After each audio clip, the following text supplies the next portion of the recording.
Ang pag-ibig ay hindi pabigat. Ang sinumang sumasampalataya na si Jesus ang Kristo ay ipinanganak ng Diyos, at ang bawat umiibig sa magulang ay umiibig din naman sa anak.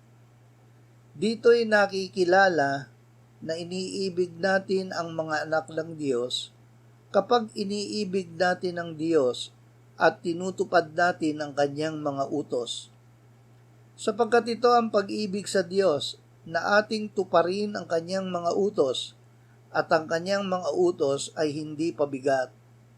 Sapagkat ang sinumang ipinanganak ng Diyos ay dumadaig sa sanlibutan, at ito ang tagumpay na dumadaig sa sanlibutan, ang ating pananampalataya. Sino ang dumadaig sa sanlibutan, kundi ang sumasampalatayang si Jesus, ang anak ng Diyos?